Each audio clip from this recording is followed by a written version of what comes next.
El Titanic se hundió con más de 1000 pasajeros y tripulantes a bordo y existen varias teorías sobre aquella tragedia que conmocionó al mundo. En 1907, los presidentes de la naviera White Star Line, Bruce Ismay, y de los astilleros Harland y Wolff, William Perry, pusieron en marcha un ambicioso proyecto para construir un trío de transatlánticos que debían ser los más grandes, rápidos y lujosos del mundo. Decidieron bautizarlos con nombres inspirados en la mitología griega, Olympic, Titanic y Gigantic, el cual cambió a Britannic después del hundimiento del Titanic. De entre estos, el segundo se convirtió en leyenda debido a su trágico destino, ya que en su momento fue publicitado como un barco casi insumergible. Era el barco más grande y lujoso que se había construido antes, pero naufragó en apenas 3 horas durante su viaje inaugural, la madrugada del 15 de abril de 1912. La construcción del Titanic tardó 3 años y costó 170 millones de libras de hoy. Fue el barco de pasajeros más grande y lujoso de su época. Tenía 269 metros de largo, 28 metros de ancho y más de 53 metros de alto. Pero no solo el tamaño y el peso fueron absolutamente excepcionales, sino que la velocidad de este gigante de los mares también sería deslumbrante. Las mejoras en los motores, con 55.000 caballos de fuerza motora, le permitían navegar a una velocidad máxima de unos 42 km por hora. En definitiva, un portento del mar que además se creó la fama de insumergible. Esta fama se acrecentó gracias al empleo de los mejores materiales en su construcción y al diseño de un casco de doble fondo dividido en 16 compartimentos estancos, de modo que el barco podría permanecer a flote hasta con 4 de ellos inundados. Por desgracia, el choque con el iceberg inundó 5. De hecho, a pesar de acabar hundido en su primera travesía, el Titanic era realmente uno de los barcos más seguros de su época. El 10 de abril de 1912, el Titanic zarpó del puerto inglés de Southampton en su viaje inaugural hacia Nueva York. Lo que habría de ser un viaje histórico por la grandeza del barco y la ingeniería humana terminó pasando a la historia como uno de los hundimientos más famosos jamás ocurrido. Al mando de la nave estaba el capitán Edward Smith, un veterano de la White Star Line. Cabe resaltar que en este viaje el Titanic fue dividido en 3 clases: la primera clase ocupada por la élite social, personas adineradas y de influencia como empresarios políticos y aristócratas. 3 de los tripulantes del Titanic eran los empresarios estadounidenses Isidore Straus, entonces dueño de los grandes almacenes Macy's, John Jacob Astor y Benjamin Guggenheim. La conspiración sostiene que estos habrían mostrado una importante oposición a la creación del Banco Central estadounidense y es por ello por lo que Morgan ideó un plan para acabar con sus vidas. Después la segunda clase profesional es de media clase alta constituida por profesionales. Luego tenemos la clase turista conformada por trabajadores inmigrantes y campesinos con los deseos de empezar una nueva vida en Estados Unidos. El lujo del interior fue otro ámbito en el que se aplicaron grandes mejoras respecto al Olympic. Los camarotes de primera clase del Titanic fueron diseñados como un hotel de lujo y eran los mejores que jamás había tenido un barco, con algunas suites de lujo que contaban incluso con un pequeño espacio privado al aire libre, algo de lo que carecían el resto de barcos de estas características. Por su parte, los camarotes de segunda clase podían rivalizar con un hotel y los de tercera, aunque mucho más simples, superaban a los de segunda clase de muchas compañías. Pero donde realmente se dejaba sentir el lujo era en los espacios comunes, especialmente en la famosa gran escalera de primera clase que estaba rematada por una espectacular y ostentosa cúpula de cristal por la que entraría la luz a espuertas. El Titanic, más que un medio de transporte, se podía decir que era casi un hotel de lujo flotante que, además, te permitía viajar. El viaje prometía ser una travesía tranquila, por la aparente seguridad del barco y porque se tomaron medidas de precaución considerables. El capitán Smith tomó una ruta más al sur de lo habitual para evitar el peligro de los icebergs y durante la noche cerraban todas las aperturas en el castillo de proa para no entorpecer la visión de los vigías. Pero tan solo 4 días más tarde de su partida, el 14 de abril, a pocos minutos para la medianoche, se produjo el fatídico choque con el iceberg que, en pocas horas, hundiría el barco casi insumergible. Sin embargo, el vigía de guardia en el momento, Frederick Fleet, advirtió al primer oficial William Murdoch y fue obligado a tomar una decisión que resultaría fatal: intentar esquivar el iceberg virando a babor y deteniendo los motores.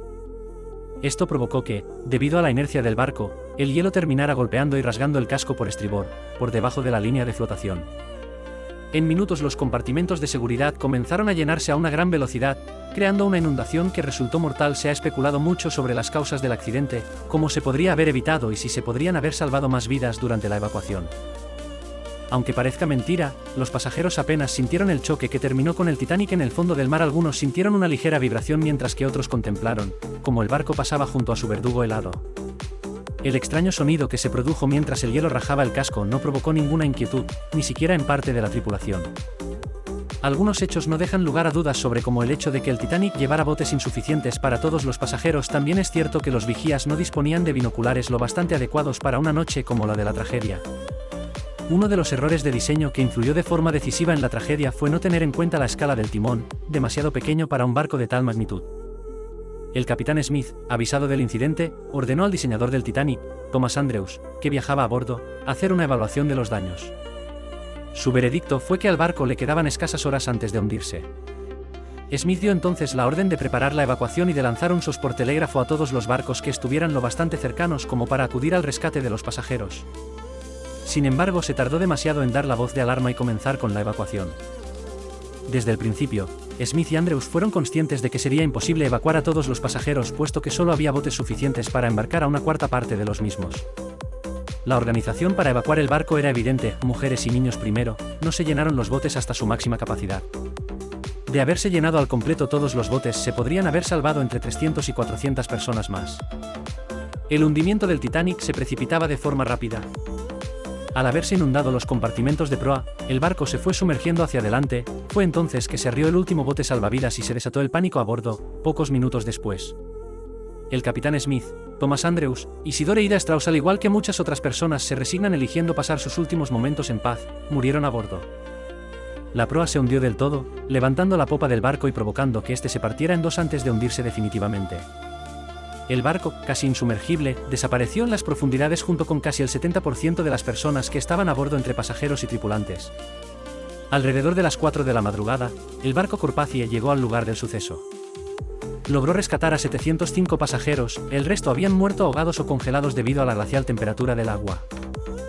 Más tarde llegó el SS Californien, un barco mercantil que tiene un controvertido papel en la historia, se encontraba a solo 20 millas de distancia y habría podido llegar al rescate antes del hundimiento, pero el oficial de comunicaciones había desconectado el telégrafo debido al trato desagradable que había recibido por parte del telegrafista del Titanic poco antes del choque. El California se ocupó de recuperar cadáveres del agua, se recuperaron poco más de 300 cuerpos, de los cuales más de 100 fueron devueltos al mar por su mal estado. Bruce Ismay, presidente de la White Star Line, fue sometido a una investigación oficial y absuelto, aunque cayó en una depresión y nunca se perdonó por el desastre, como tampoco lo perdonó la opinión pública. Por otra parte, se ha afirmado que la maniobra de viraje que ordenó Murdoch fue un error y que, de haber chocado de frente a la velocidad a la que navegaba el Titanic, los daños habrían sido menores. Pero debe considerarse que intentar esquivar el iceberg era un reflejo natural ante un riesgo inminente, y realmente no había manera de saber hasta dónde se extendía el hielo por debajo de la línea del agua. Una de las conspiraciones asociadas al hundimiento del Titanic ponen en el foco al dueño de la embarcación, el banquero Morgan. Finalmente no viajó en el Titanic y fue visto en Francia días después. Según los conspiranoicos, esto se debería a que el banquero sabía que el barco no finalizaría su travesía porque era él mismo el responsable del hundimiento. Los motivos eran, salvarse del naufragio y crear la Reserva Federal. El desastre conmocionó al mundo y provocó una indignación generalizada y el trato desigual a los pasajeros de tercera clase durante la evacuación. Investigaciones posteriores recomendaron cambios radicales en las regulaciones marítimas, lo que llevó al establecimiento en 1914 del Convenio Internacional para la Seguridad de la Vida Humana en el Mar. Otra teoría es que hubo un cambio, pero esto es solo una especulación. Después de que el Olympic tuviera varios accidentes, la reparación era muy costosa, así que se especula que en realidad el Titanic nunca se hundió, sino que fue el barco similar llamado Olympic, ya que este era su gemelo. Incluso hay una teoría sobre el libro Futilidad, o el naufragio del Titán de Morgan Robertson que predijo el hundimiento del Titanic. El escritor estadounidense publicó la novela en 1898, 14 años antes de que ocurriera la tragedia. Este fue objeto de numerosas controversias ya que predijo lo que ocurrió años después. Después de este breve relato con un trágico final, me gustaría saber qué piensas. No olvides suscribirte y comenta si quieres algún otro relato de preferencia.